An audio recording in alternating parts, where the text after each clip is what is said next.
first. I'm Jenna Wolfe. That's the Hall of Famer Cris Carter. This is Nick Wright. You are funny. Stacey's straight-laced all morning, relatively reserved. And 3 seconds after we start hearing the music in our ear, makes fun of Jenna, gives me a funny eye look. The whole nine. Good to see you this morning, see? It's good. You know our strengths, you know our weaknesses, and you play both up and down to both of them at the exact same time. Thank you so much, Cris Carter. Much appreciated. Trying to give you a little confidence, Jenna, before you head out there. You look terrible. I hate that dress. Welcome to the show. It's going to be the best 3 hours ever. How was your weekend? It was good great. Weekend? It was great. Wife was out of town, so I got to spend time with my kids and watch a lot of basketball. Okay. So aside from the wife being gone, it was great. In that order. Weekend. And you, sir? That means the kids watched a lot of basketball. Right. Ordered a lot of takeout. Oh, every night, Uber man. Eats. Every night. I don't even know if the fridge opened. Oh, that's a lot of delivery, though. so It healthy. happens. Yeah. Speaking of kids watching basketball, I know Nick's adorable 4-year-old, Deanna, already knows about LeBron James and how GOAT he is. But when my 4-year-old walks into the room after hearing us screaming watching the game and asks if LeBron did something great, you know LeBron did something great, because over the weekend, LeBron did something great. Game 3, Cavs-Raptors, that's where we're starting this morning. LeBron James had 38 points, including a fadeaway, falling away, off balance, oh my goodness, buzzer-beating jumper for the win to put Cleveland up a very, very commanding 3-0 over the Toronto Raptors. Let's hear from LeBron James after that game. The level of difficulty of that shot, it is very difficult. Don't try it at home. I live for those moments. I think I was just, I don't know. I was, like I told y'all in the Indiana series, that mental clock of being a kid and just kind of just telling myself 3, 2, 1, and making the noise of the net, that sound. I've been doing that since I was like 6, 7, 8 years old, maybe even before that. There's a picture floating around of me besides a little Tykes hoop with a saggy pamper on. And I probably was doing it back then, all the way up until now, being 33. So, it's not things that you dream about, that you get those opportunities. And I've been fortunate enough to just get a handful of those in some of the biggest moments, in my career. This was LeBron James' 5th career postseason buzzer beater, the second of these playoffs. It seemed like we went a long stretch without seeing any, and now all of a sudden we go games where we see so many. How much of this series has changed your opinion, Cece, of how good this Cavaliers team is, just in the last couple weeks? Well, I had to change my opinion. I didn't think they would make it to the finals, to the NBA finals. I thought Philadelphia, when they were all jockeying for position when they started the playoffs, I thought Philadelphia was going to be better than them. I thought this was going to be the year that Cleveland, not because LeBron James, but because of the supporting cast, the lack of continuity, the lack of court time this team has spent, the abbreviated seasons that they've had, 4 different ones. They had 3 different ones during the season, but they had no training camp. But that 7-game series against the Pacers has galvanized this roster where they are playing, I would say, the best pressure-packed basketball, because they played a great month to 45 days of basketball where they had a tremendous record. I think they won 19 of 21. Yep. And so you can say, yes, they did play, but in doing that, could they beat the quality teams out there? And I think that in looking at Toronto, and Nick, you pointed out this weekend when you and I were talking, was they're the second-best team. They got the second-best record in the NBA this year, even a better record than Golden State. Now, that's very impressive. We know Houston has the best record, but to say a team, because any team that had a better record than Golden State, you would give them a certain amount of respect for what they're doing. But Kevin Love finding his game, the lineup changes that they've gone to, they have made me change my opinion that, yes, the Cavs can get to the finals. Yes, and seeing what's going on in the other bracket where Boston is ahead of Philadelphia 3-0. Yes, I've changed my opinion. It's based on what I've seen, and the Cavs have earned. They've made me. They've made me change my opinion. This probably isn't a shock to people who watch the show. My opinion hasn't changed because I had either what's called faith or what some folks have called blind faith that this is what the team would look like around this time of year. I did not expect them to struggle as much with Indy as they did, but even after struggling with Indy, I did not think Toronto could match up with them at all. At the beginning of the year, the midway point of the year, and heading into the postseason, if you ask me, what do I think about the Cavs?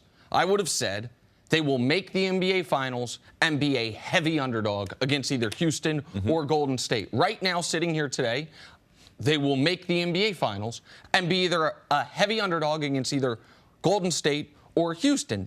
But what I didn't see coming was all of a sudden this team gelling the way it has.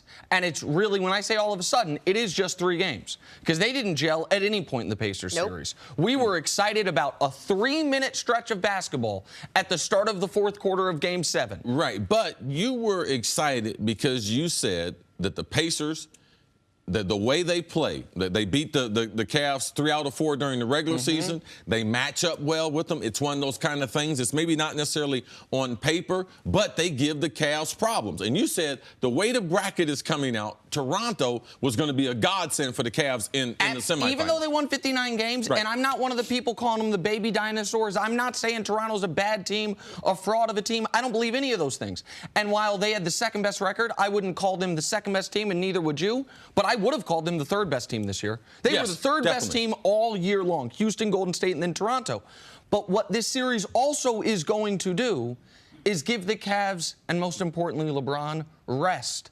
They are going to have a week off, nearly a week off, going into the next round. Now, the Celtics might as well, but it's more important for Cleveland. Sure. LeBron playing now, he's played 92 games, or 91 games, pardon me, 42 minutes a game in the postseason. And the one thing that was overlooked and underrated in the Pacers series was not having George Hill for 3.5 games. Yes. Now that they have an actual point guard, Jordan Clarkson barely has to play. Calderon doesn't play at all. They don't have to lean on Rodney Hood for any type of shot making. Now what you're seeing is the 5 guys who were on the finals last year, plus Jeff Green, plus George Hill, and you have a 7-man rotation that you believe in. 2 things. One, why do I always bet against you and then kick myself the next morning? But more importantly, and one that we can actually discuss on the show, why do you think, after what you saw and how you saw the Cavs play the Pacers and how the Pacers took them all the way, I mean, like, just ripped them to the core. They were exhausted after that series and barely won. Did you think they were going to be a great matchup for Toronto? Did you think they'd have no problem with Toronto? You said they wouldn't lose another game, basically, until the Eastern Conference Finals. Some of it's matchups. Some of it, the Pacers have more bodies to throw at you. Another is that the Pacers had every reason to change what they did in the regular season. We're going to pick LeBron up 90 feet. We're going to do drastic measures. But the Raptors wouldn't? No, because when you're the favorite, when you have home court, when you won 59 games, I think their mindset was, we're going to do what we do.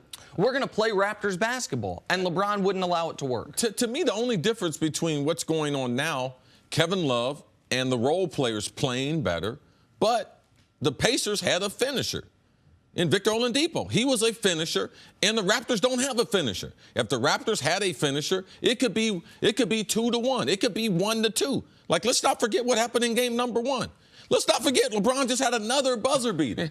But that was without Toronto's star, not playing the last 14 minutes. So if Toronto had a better closing method or a better closer, the way Cleveland does, but I still have more confidence. So this is not a series that all of a sudden, once it started, Cleveland started playing like they were 2 years ago. No, this has been a highly contested series. The game number 2 got away from them, and that I believe was Cleveland's best basketball that they played this postseason. And it looked like they were following that up in game 3 until the 4th quarter. Yes. When Cleveland, here's an underrated thing about Cleveland. 7 quarters, Cleveland played spectacular basketball. Absolutely. But here's an underrated thing about Cleveland that I haven't heard anyone mention. They are an NBA all-time record, 43-1 when leading after 3 quarters. This is a team that has been the best if they have a lead, they've been the best finishing team we've ever seen. You then add to it this new layer that LeBron has added, which is there any player in the league you'd rather have with the ball in his hands at the end of a game? We've gone from doubting LeBron in clutch situations to, with 8 seconds left, when Onuabi, hit that 3, Did anyone think LeBron wasn't going to get a good look or wasn't going to make the shot? So the teams had confidence as a whole. If we're leading after 3, we can win. Like a team with a great closer in baseball. Lead after 7, the game's over. Instead of man closer. And then you have LeBron, who at the end of games is playing better than he's ever played. And you have a team that right now, everyone knows their role. Everyone knows what they're supposed to do. You have a top 2, I'm being kind, all-time player playing at the peak of his powers. And what you have is a team that is rolling through a 59-win, fully healthy Raptors team. And most importantly, if they can close it out tonight, they do have more time to actually rest. So 143-year-old LeBron James can rest his body. We have Carlos Boozer joining us a little bit later. We're going to talk about much more about this and that clutch shot by LeBron. But coming up, let's talk some football. Why is Ben Roethlisberger taking shots at his new teammate? The guy barely's been fitted for a uniform. That's next on First Things First. This time of year brings us 2 things, graduations and Father's Day, and the gifts that go along with them. Before you buy Dad another tie or that grad a balloon that's just going to float away, ask yourself this: does my dad or my grad like wings or sports, or better yet, both? If the answer is yes, then get them a Buffalo Wild Wings gift card. Right now, if you purchase $30 worth or more in store or online, they give you a $5 bonus to keep for yourself. That's a gift that gives back. How generous of you. Buffalo Wild Wings. Wings, beer, sports. Terms and conditions apply. All right, let's move on to the Pittsburgh Steelers. You know, guys, you'd think if you're a franchise quarterback with tons of money, a nice car, no threat to your position, and a glorified place in your team's history, you wouldn't care so much if your team drafted a future quarterback. Keyword there being future. But when the Steelers drafted Mason Rudolph in the 3rd round, Big Ben was big unhappy. Last week he said if Rudolph's the guy, he won't be for a while. Turns out he wasn't a fan of the Steelers drafting a quarterback at all. I was surprised when they took a quarterback because I thought that maybe in the 3rd round, you know, you can get some really good football players that can help this team now. And nothing against Mason. I think he's a great football player. I don't know him personally, but I'm sure he's a great kid. I just don't know how, backing up or being the 3rd round, who knows where he's going to fall in the depth chart, but helps us win now. But, that's not my decision to make. That's on the coaches and the GM and owner and those kind of things. So if they feel like he can help our team, so be it. But I was a little surprised. Will you feel any extra or added responsibility to take him under your wing? Do you think you'll have to do that? Well, I don't think I'll need to now. He said that he doesn't need me. So if he asks me a question, I might have to just point to the playbook, If I was Ben, I'd probably say the same thing. He's a competitor. Obviously he's a lot of confidence in himself, like I do, and yeah, he's going to be a future Hall of Famer, and I would expect him to say that. There's a little passive aggressiveness going on there. I'm not sure how passive it is. There's a little aggressiveness going on there from Big Ben. When you say to someone, no offense, but I'm going to offend you in 16 different ways, it's the same way of Ben Roethlisberger saying, nothing against Mason, but let me tell you the following 5 reasons why I'm not going to be tutoring, mentoring, or spending any time making this guy better. CC, does Roethlisberger have a point about the Steelers drafting Mason Rudolph? No, he doesn't have a point because he doesn't have any say in it. It's one discussion we've had earlier about Aaron Rodgers or other players. Should they have input on what you're going to do as a front office? And this is another glaring example of why they shouldn't know. Ben doesn't know what prospects the Steelers need. Actually, the Steelers had a quarterback when they drafted Ben. I wonder, does he still think the same? Tommy Mack, they had a starting quarterback who they drafted Ben to replace him. And every other starting quarterback, even the greatest of them all, Terry Bradshaw, they drafted someone to take his spot. It's called the National Football League. It's called the process of becoming a player. And the Pittsburgh Steelers, as an organization, how many Super Bowls they won? They won 5? 6? 6 Super Bowls. Has anybody won more? What? No. Okay. I think they're doing a pretty good job at selecting players because they don't participate in free agency the way other teams have done through the years. They've been very consistent and patient with their coaches. Smart with which players they decide to extend and not. If you remember, they had Mike Wallace, Antonio Brown. People didn't know who they were going to keep. They got rid of Mike. They gave Antonio his first big contract. They've been savvy on all those moves. The Pittsburgh Steelers have done a good job. But for those who don't follow the NFL, this is who Ben Roethlisberger is.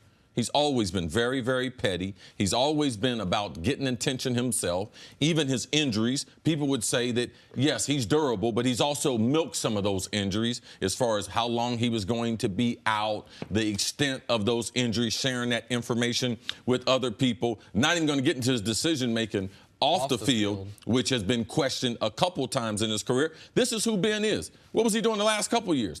Questioning Todd Haley as an offensive coordinator. Now he's questioning Kevin Colbert, the general manager. During the season, you know what he questioned?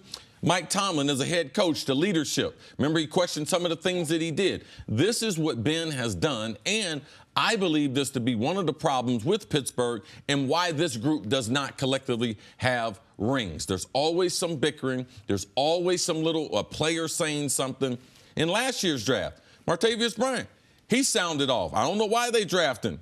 Juju Schuster, who was a star. I guess the general manager didn't know who he was drafting in Juju Schuster. So that's another reason why the players should never have an impact on who the organization is going to draft. And Ben went on. I mean, there were more inflammatory quotes than we had time to play, but also when he was talking about questioning the draft. Later in the interview, he's like, they must have missed on the Josh Dobbs pick.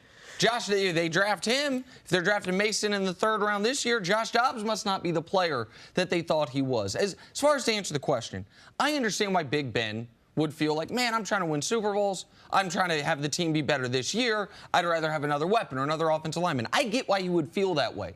And maybe it's better to keep that part to yourself. But if you want to communicate that, I wouldn't kill him for it. But that second part, which is totally unfair to this rookie, where he's asked if he'd mentor him, if he'd help him. And he said, well, he said he doesn't need me. So I'll just point to the playbook. That is not what Mason Rudolph said. Mason Rudolph said exactly what you would want a rookie to say. My job is to come in and learn. My job is to come in and work. It is not Ben's job to help me. He said that before and after. So for Ben to take that quote and paint the rookie in a bad light, when Ben, no matter what, in the national media, people think of Ben Roethlisberger. In Pittsburgh, he's a god.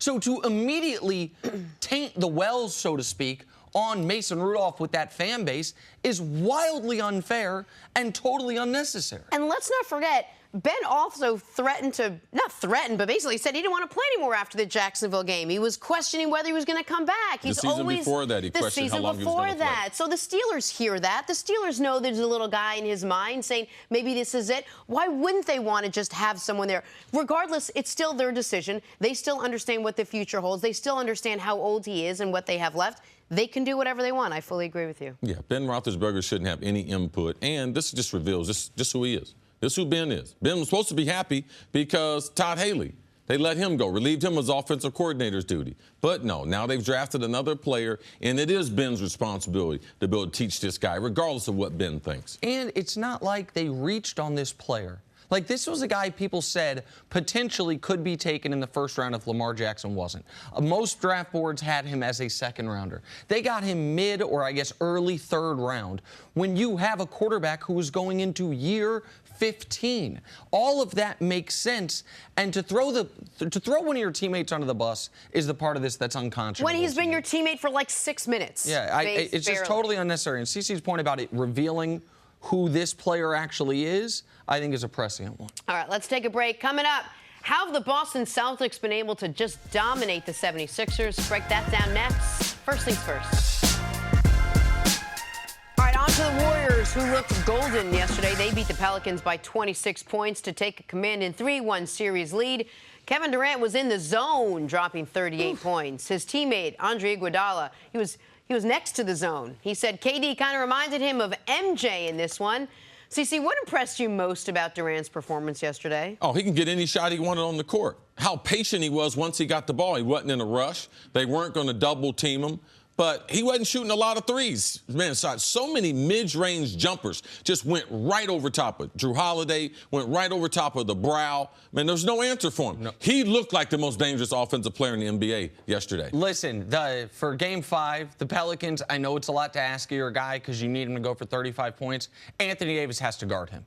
Like, the Drew Holiday guarding him experiment has to end. And Etuan Moore guarding him has to end. You have to get someone that can put a hand in his face. How many shots last night was it theoretically a good contest? Like, the guy was right there, but It was a clear, easy practice shot for KD because he's so much bigger. KD, and by the way, good job by him going away from the threes. He was shooting less than 25% in the playoffs from three. Just killed him with mid-range games all night. He was outstanding yesterday. All right, the Raptors lost on Saturday to fall behind 0-3 to the Cavs. Kyle Lowry played well, but their other star, guard DeMar DeRozan, boy, he had one of the worst games of the season. DeRozan was benched, didn't play at all in the fourth quarter. Here's what he had to say after the game. Extremely hard, extremely hard. I never want to be over there, watch, especially the competitor I am. Just want to be out there, help my team win more than anything, so it definitely sucks to be watching. But like I said, we got to give credit to them guys. We fought hard, gave ourselves the chance to win. Just, hoping we win, winning cures everything, That's the only thing that goes across my mind. As long as we win, it cures anything, a bad night, individually, everything. So I was just hoping for them guys to pull it out and win. To say they've got an uphill battle would be quite the understatement. What do you make of DeMar DeRozan being benched in the fourth inning? It's a really tough situation because it wasn't, I don't think it was Dwayne Casey's plan to bench him. He took him out at the end of the third quarter, as he customarily does. Yeah. He started the fourth quarter on the bench, as he customarily does. Yeah. And they got back in the game. They had their best quarter of the series. I wouldn't say that he was actually benched. He just changed the rotation. Because when you're benched, you're actually playing bad. The coach sees that you're playing bad and takes you out of the game. He came out in his normal rotation. They stormed back.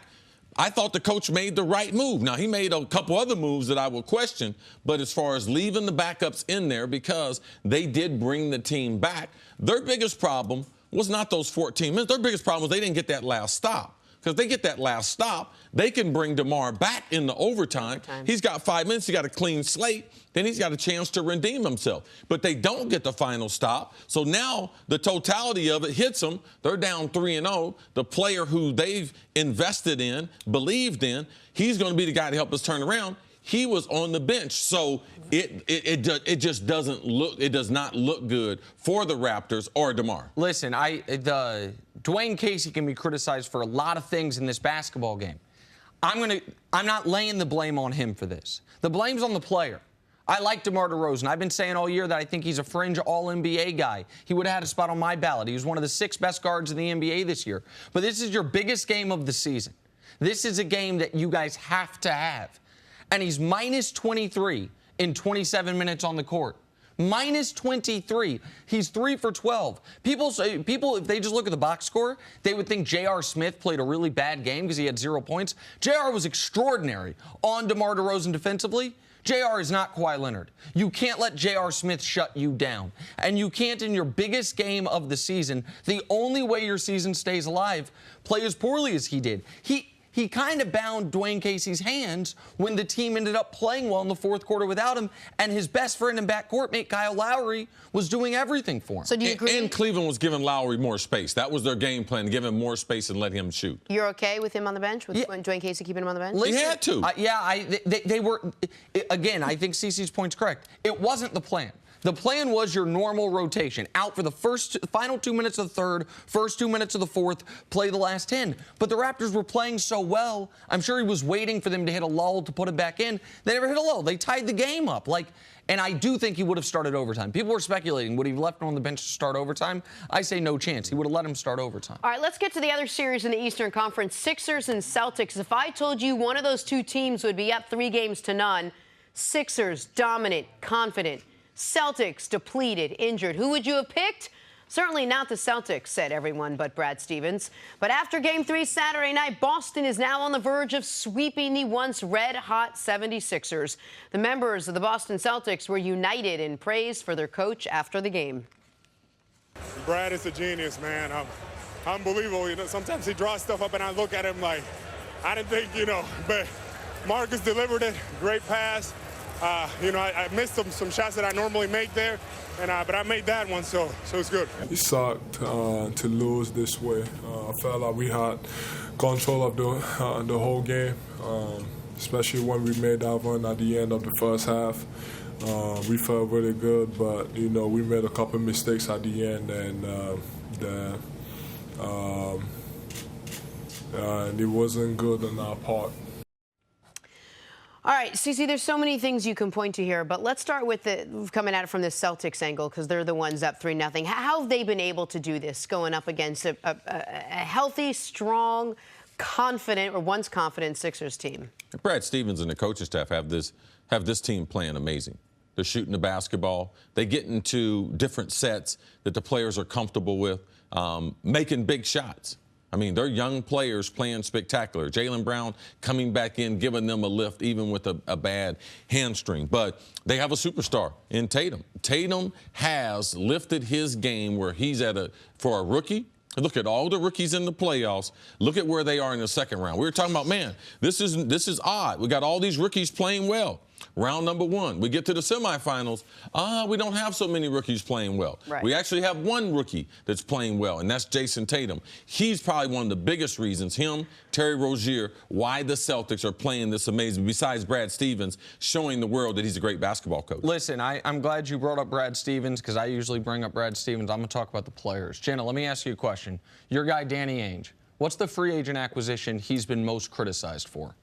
Al Horford, probably. Al Horford. Well, could they gave Al max contract a couple years ago? No one thought he'd be playing this well right now, and he's not. He's not putting up monster numbers, but he has owned Joel Embiid. Exactly right. And I mean, the only thing, he is playing that well. He's just statistically not playing amazing. But what he is doing defensively on Embiid and the way he's dominating Embiid on the other end, Horford in this series is a plus 47 when playing the 5. His ability to not only do that with his own scoring, but to remove Embiid from under the basket. Embiid's got to guard him out near the three-point line, which removes some of his Defensive Player of the Year capability.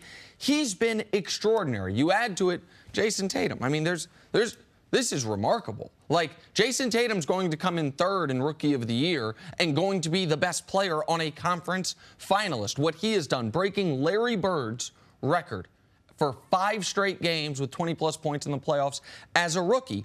And the one other thing Boston has going for it that is an underrated thing in the playoffs is they have zero what people in NBA circles call lame ducks. And Philly's got a bunch of them. Guys that if they get the ball, if they don't have an open shot, there's nothing they can do to you. Right? Philly's got J.J. Redick's a guy who I think is an excellent player, so it sounds more derogatory than it is. But if J.J.'s not getting the shot, he's not hurting you in any other way.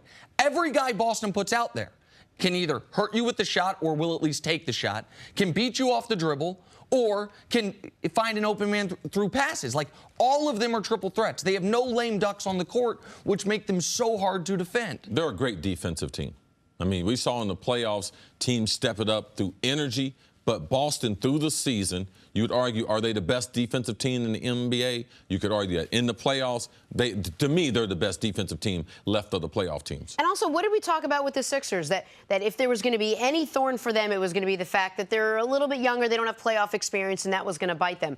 Jason Tatum, Jaylen Brown, this isn't an old veteran Celtics team, and somehow they came out and sort of debunked the whole playoff experience thing, came at the 76ers strong, defended well, and they're up 3-0. The Celtics are a younger team on average than Philadelphia.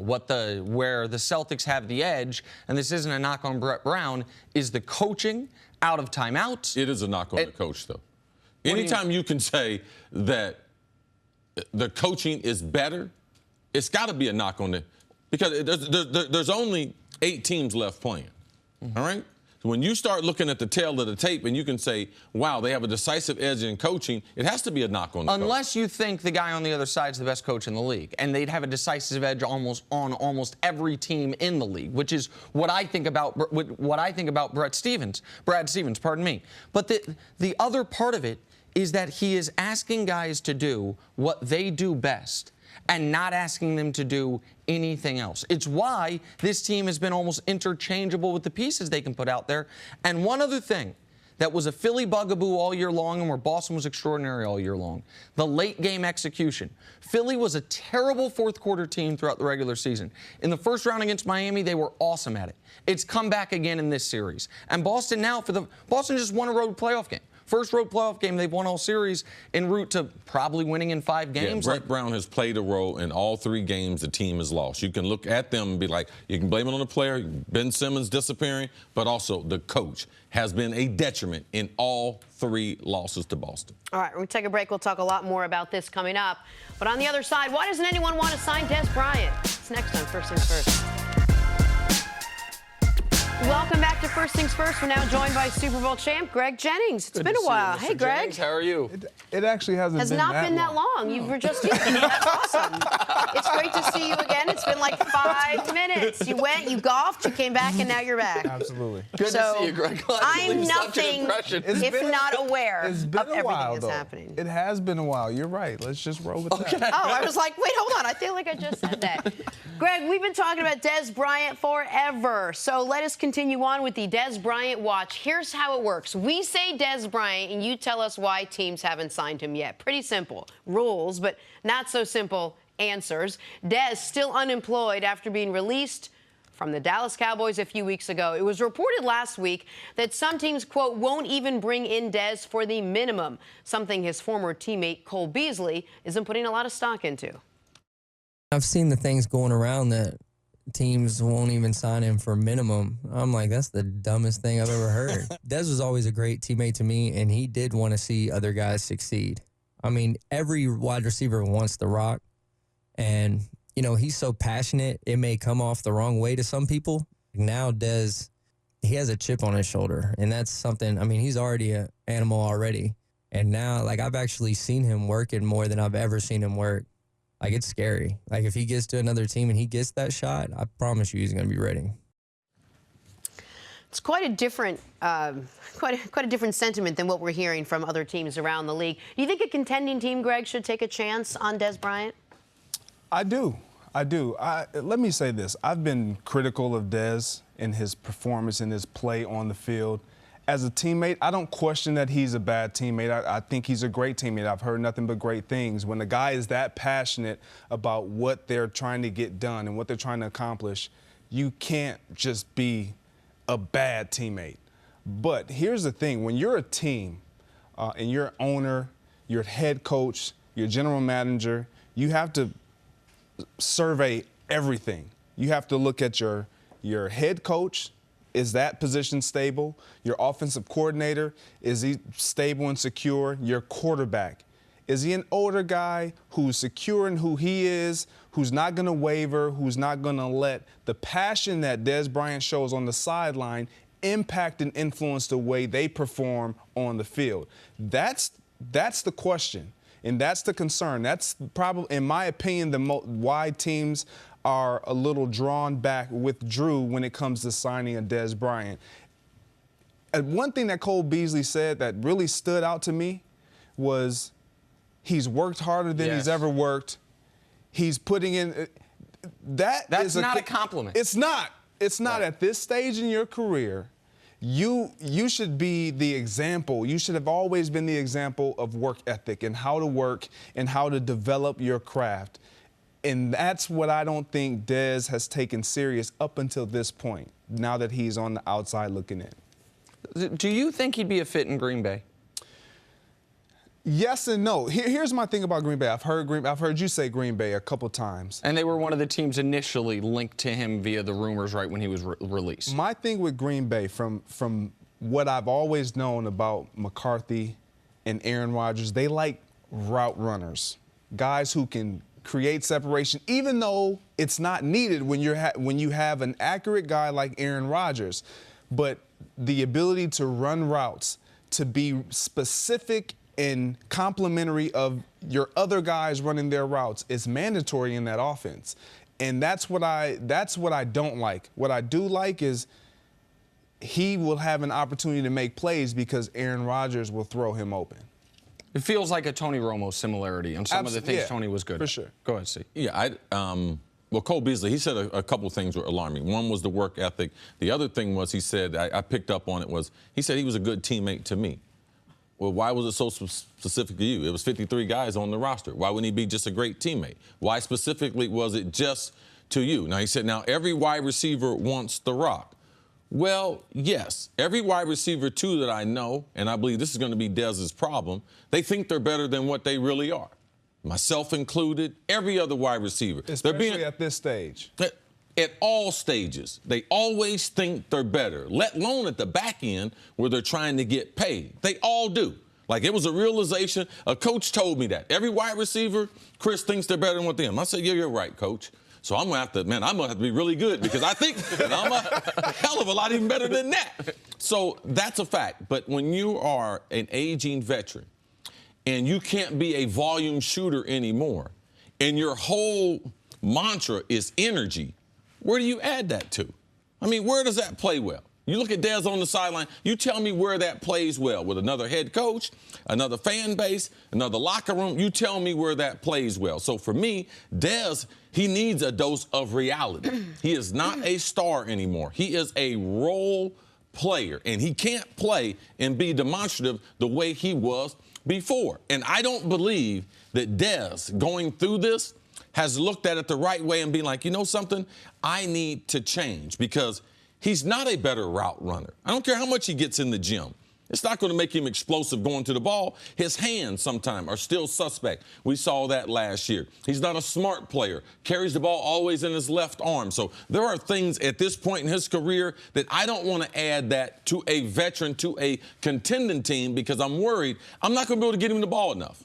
Greg, as the days go by and he remains unsigned and more of this comes out where teams see tape on him, they decide they don't want him, where teams all of a sudden come out and say, we wouldn't want to give him the minimum contract. Are you concerned at all that there's a chance he may go till the very end and only be plucked by a team who needs someone because of an injury? Is there a chance he doesn't get signed? There's always that chance. But Dez has to be willing to, your point, he has to be willing to look at it himself in the mirror and say, I'm just going to be a role player. This may be my future.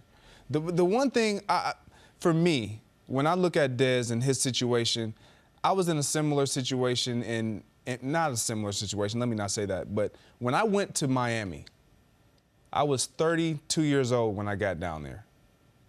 They looked at me as a player coach. Yes. Having something to provide in the locker room as a player, but more so for the young guys, the Jarvis Landrys, the guys that had passion, that you knew this is our future. You're not really our future, but you're a key component to what we're trying to get done. Exactly, because of what I knew about the game and how I carried myself and what I could offer the young guys. And I hope you don't find this disrespectful to your skill, but at that point in time, where you were as a player alone, if you were considered a questionable locker room guy or a bad locker room guy, they would not have signed you. What's the need? Right. It was you were there. If Greg goes out and has 800 yards receiving, that's awesome. But you were there, like you said, because they had spent high draft picks and commodities on young receivers. They want to teach them how to be a pro, how to run routes, how to do the things that. So it was like a wide receivers coach / player. Like that's the opposite of what people aren't going to ask Dez to teach someone how to be a pro. Certainly they're going to ask him how to teach you how to run routes. It would be about production. So I want to do a similar thing that I did with you, CC. When you talk about a contending team, I'm going to bring up one very specific contending team. What about Jacksonville? Jacksonville that has a lot of fiery personalities, primarily on the defensive side of the ball. They lost both their top two receivers. Well, I know one was injured, but they lost Allen Robinson and Allen Hurns this offseason, and they have a limited quarterback. If you were Jacksonville, would you be interested in Dez? Jacksonville's a running team just like Dallas. If he's able to adopt the same philosophy, knowing that I'm with a young quarterback, that I don't know if Blake Bortles is going to get better with someone like Dez Bryant, someone who's not predictable. I need to know on a 5-step drop, you got a pro out, you're going to put that foot in the top of the ground, and I can release it. I'm going to be there. I don't want to be, because I only got so many reps. When you're on a team like that, you only got 25 throws a game. The defense, we know their mentality. Miles Jack sat here and said, hey, man, if they get 3 points, that's enough for us. So I'm just concerned about that and how that plays back to a quarterback who we saw last year during the season. He lost his confidence. All right, so that's no Packers and no Jaguars. We're going to get to all of them. Then we will find a team. Greg, we'll see you a little bit later on in the show. Coming up, are the Golden State Warriors unstoppable with their new starting lineup? That's next on First Things First.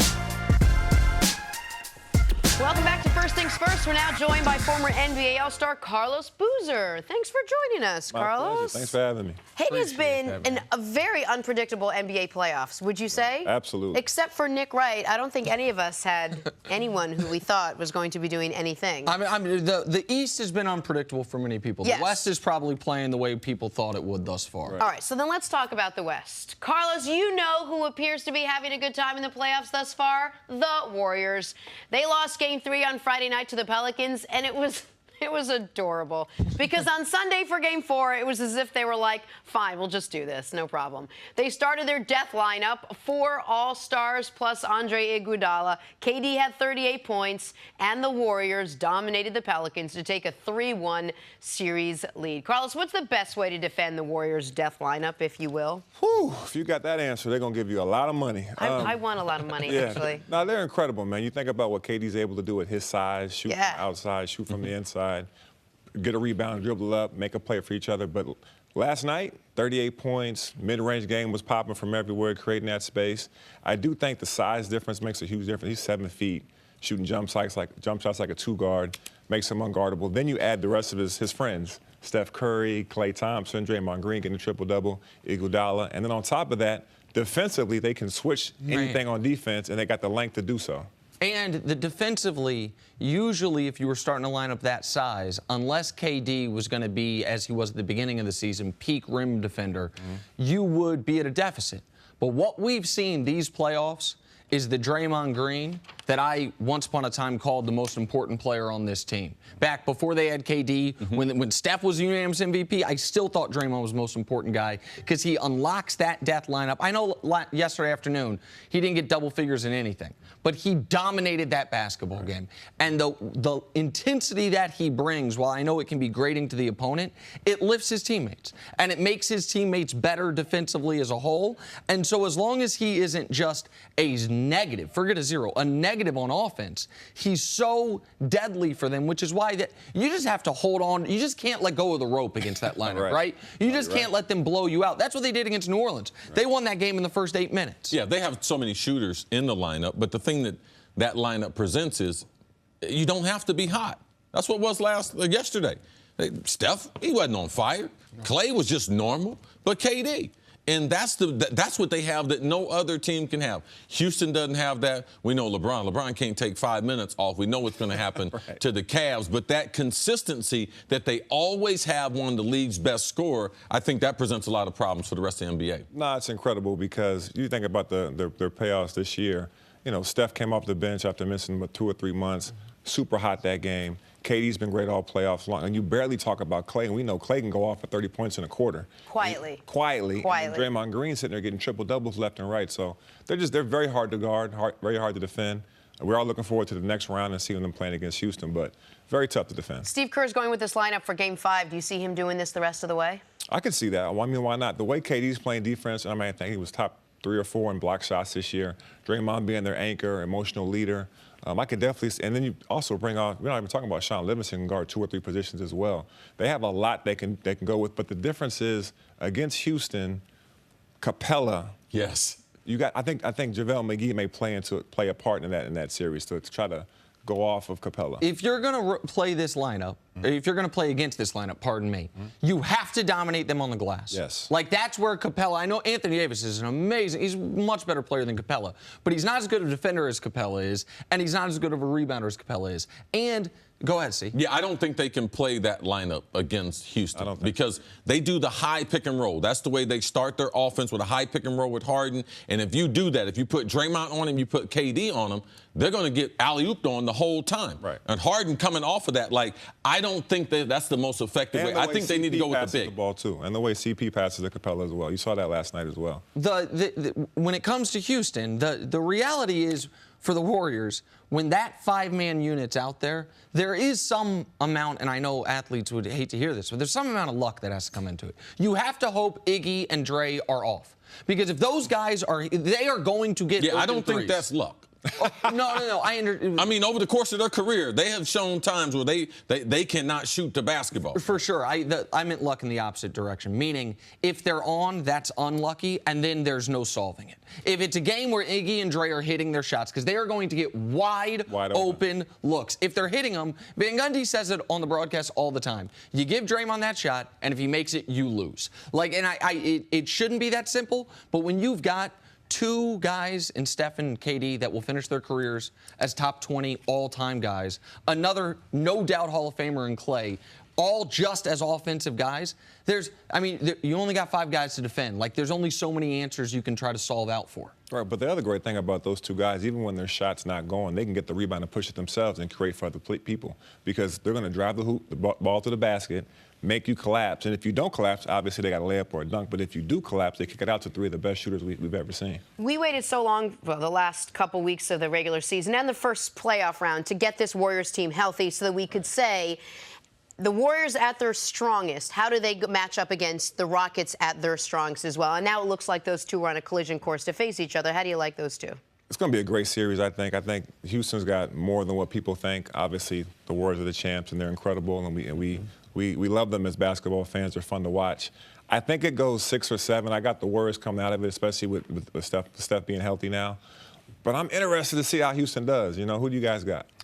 I'm going with Houston. Okay. I think Houston is the better team. I think what Golden State will bring out the best in Houston. I believe their ability to be able to close a couple different ways compared to just having Harden, having CP on the ball late in games, and having him be ball dominant. And I know the storyline going into that series is going to be KD, Steph, Clay, James Harden, CP3. But the guy we mentioned earlier is a key. Clint Capella, who was playing the best 2-week stretch or 3-week stretch of basketball he's ever played. If you remember, Clint Capella's the guy KD took a shot at earlier this year when he said Capella's job's easy. Capella last night was the best player on the court for Houston. There's been a couple games this postseason where he's been their second leading scorer. He's got to be extraordinary. He's got to be an A+ in that series.